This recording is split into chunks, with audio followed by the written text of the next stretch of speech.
शेराबाद के सुनसान रेगिस्तानी इलाके में रेत के टीलों के बीच एक पुरानी मिट्टी की झोपड़ी में बाबा रफीकत शाह नाम का 100 साल का फकीर अकेला रहता था। एक रात जब वो गहरी नींद में सो रहा था, दरवाजे पर जोर से दस्तक हुई। चौंक कर उठा और झेरे लब बोला, इस वीरान जगह पर इस वक्त कौन हो सकता है। दरवाजा खोला तो सामने दो जवान और हसीन लड़कियां खड़ी थीं। वो बोली, हम रास्ता भटक गई हैं, काफिले के साथ जा रही थी मगर रास्ता खो बैठी, क्या एक रात के लिए यहाँ पनाह मिल सकती है। बाबा रफीकत शाह ने एक लम्हे के लिए उन्हें हैरत से देखा, फिर बोला, आ जाओ बेटियां आ जाओ। उसने झोपड़ी के कोने में जगह दी। दोनों लड़कियां थकन से चूर फौरन लेट गईं और सो गईं। रात के आखिरी पहर एक लड़की को यूं महसूस हुआ जैसे कोई करीब खड़ा है। आंख खोली तो देखा कि बाबा रफीकत शाह उसके पास खड़ा अजीब नजरों से देख रहा है। वो चौंक कर बोली, यहाँ क्या कर रहे हो। बाबा बोला, बेटी लगा तुम्हें सर्दी लग रही है, ये चादर देने आया हूँ।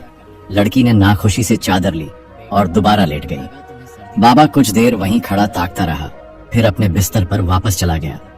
सुबह जब लड़कियां जाने लगीं तो बाबा ने रोका, रास्ता लंबा है, तुम दोनों जवान हो, रात का वक्त मुनासिब नहीं, एक दिन और रुक जाओ, कल मैं काफिले का इंतजाम कर दूंगा।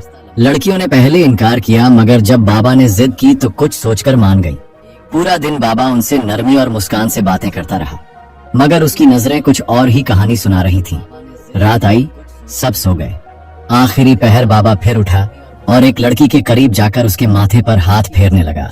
लड़की चौंक गई और गुस्से से बोली, ये क्या कर रहे हो। बाबा ने बहाना बनाया, बेटी तुम बिना तकिए के लेटी हो, गर्दन में दर्द न हो, ये तकिया ले लो। लड़की ने तकिया ले लिया। बाबा वापस जाकर लेट गया मगर दिल में सोचता रहा, ये मेरा आखिरी मौका था मगर हाथ से निकल गया, कल कुछ और सोचना होगा। सुबह लड़कियों ने पूछा, क्या जाने का इंतजाम हो गया।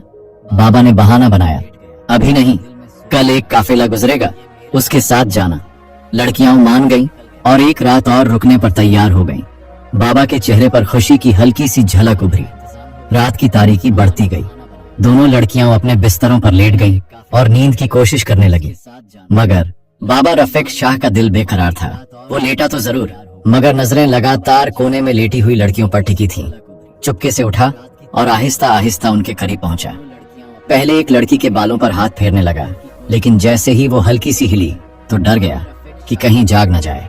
फौरन वहां से हटकर दूसरी लड़की के पास गया, उसका हाथ थाम लिया और चुपचाप उसे देखने लगा। तभी वो लड़की जाग गई और दहशत में चीख पड़ी। बाबा ने फौरन उसके मुंह पर हाथ रख दिया ताकि आवाज बाहर न जाए, फिर जल्दी से अपने बिस्तर पर लौटकर लेट गया। लड़की का दिल तेज तेज धड़क रहा था। वो सोचती रही कि आखिर वो मेरे पास क्यों आया था। किसी तरह रात कट गई। सुबह दोनों लड़कियां बाबा के पास गईं और पूछा, क्या काफिला आ गया, क्या अब हम जा सकती हैं। बाबा ने आह भरी, नहीं, शायद शाम तक आ जाए। लड़कियों ने एक दूसरे को देखा और कहा, ठीक है, शाम तक रुक जाते हैं, फिर निकलेंगे। मगर उनके दिल में बेचैनी थी। दोपहर तक बाबा रफीकत शाह दूर बैठा उन्हें घूरता रहा। एक लड़की ने आहिस्ता से कहा, इसकी नजरें अजीब लगती हैं, हमें यहाँ से जल्द निकलना चाहिए।